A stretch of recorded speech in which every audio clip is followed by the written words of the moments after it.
ಇವಾಗ ಮೂಲಂಗಿ ಸಾಂಬಾರು ಮಾಡಲಿಕ್ಕೆ 1/4 kg ಮೂಲಂಗಿನ ತೆಳುವಾಗಿ ಕಟ್ ಮಾಡಿಬಿಟ್ಟು ತೊಗೊಂಡಿದ್ದೀನಿ. ಇವಾಗ ಪಾತ್ರೆಯಲ್ಲೇ ಬೇಯಿಸ್ಕೊಳ್ತಾ ಇರೋದ್ರಿಂದ ಮೂಲಂಗಿನ ಈ ಥರ ತೆಳುವಾಗಿ ಕಟ್ ಮಾಡಿಬಿಟ್ಟು ತೊಗೊಳ್ಳಿ, ಬೇಗ ಕುಕ್ ಆಗುತ್ತೆ. ಇದನ್ನು ನೀವು ಕುಕ್ಕರ್ಲು ಕೂಡ ಬೇಳೆ ಜೊತೆ ಕೂಗಿಸ್ಕೋಬೋದು. ಆದರೆ ನಾನಿಲ್ಲಿ ಪಾತ್ರೆಯಲ್ಲಿ ಬೇಯಿಸ್ಬಿಟ್ಟು ಮಾಡ್ತಾಯಿದ್ದೀನಿ. 2 ಲೋಟ ನೀರು ಹಾಕ್ಬಿಟ್ಟು ಬೇಕಿಟ್ಟಿದ್ದೀನಿ. ಚಿಟಿಕೆ ಉಪ್ಪನ್ನು ಕೂಡ ಹಾಕ್ಬಿಟ್ಟು ಬೇಯಿಸ್ಕೊಳ್ಳಿ. ಮೂಲಂಗಿ ಸ್ವಲ್ಪ ಸಾಫ್ಟಾಗಿ ಕುಕ್ ಆದಮೇಲಿಂದ 1/4 ಬಟ್ಲು ಹುಣಸೆ ಹುಳಿ, ಅರ್ಧ ಚಮಚ ಬೆಲ್ಲದ ಪುಡಿ, ಜೊತೆಗೆ ಈ ಮೊದಲೇ ಬೇಯಿಸಿರುವಂತಹ ತೊಗರಿಬೇಳೆ 2-3 ವಿಷಲು ಕುಕ್ಕರಲ್ಲಿ ಚೆನ್ನಾಗಿ ಕೂಗಿಸ್ಬಿಟ್ಟು ತೊಗೊಂಡಿದ್ದೀನಿ ಆಯಿತಾ.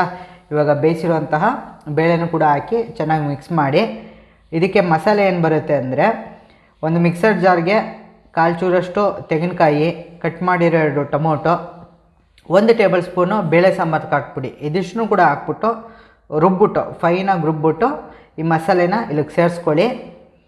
ಚೆನ್ನಾಗಿ ಮಿಕ್ಸ್ ಮಾಡಿ, ಜೊತೆಗೆ ರುಚಿಗೆ ಅನುಸಾರ ಉಪ್ಪು ಹಾಕಿ ಮೀಡಿಯಮ್ ಫ್ಲೇಮಲ್ಲಿ ಸಾಂಬಾರನ್ನ ಚೆನ್ನಾಗಿ ಕುದಿಸ್ಕೊಳ್ಳಿ. ಏನು ನೊರೆ ಇದೆ ಇದು ಸ್ವಲ್ಪ ಕಡಿಮೆ ಆಗಬೇಕು, ಅಲ್ಲಿ ತನಕ ಕುದಿಸ್ಕೊಳ್ಳಿ ಆಯಿತಾ. ಒಂದು 8ರಿಂದ 10 ನಿಮಿಷ ನೋಡ್ಕೊಳ್ತಾ ಕುದಿಸ್ಕೊಳ್ಳಿ. ಇವಾಗ ಸಾಂಬಾರು ಚೆನ್ನಾಗಿ ಕುದ್ದಿದೆ. ಇವಾಗ ಒಂದು ಒಗ್ಗರಣೆ ಕೊಟ್ಬಿಡೋಣ, ಸಾಂಬಾರು ರೆಡಿ ಆಗುತ್ತೆ.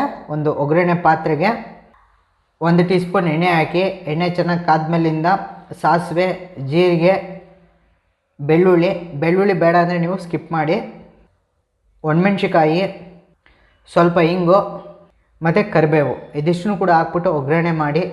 ಇವಾಗ ಮಾಡ್ಕೊಂಡಿರುವಂತಹ ಒಗ್ಗರಣೆನ ಸಾಂಬಾರ್ಗೆ ಹಾಕಿದ್ರೆ ಫಸ್ಟ್ ಕ್ಲಾಸ್ ಆಗಿರುವಂತಹ ಮೂಲಂಗಿ ಸಾಂಬಾರು ರೆಡಿ.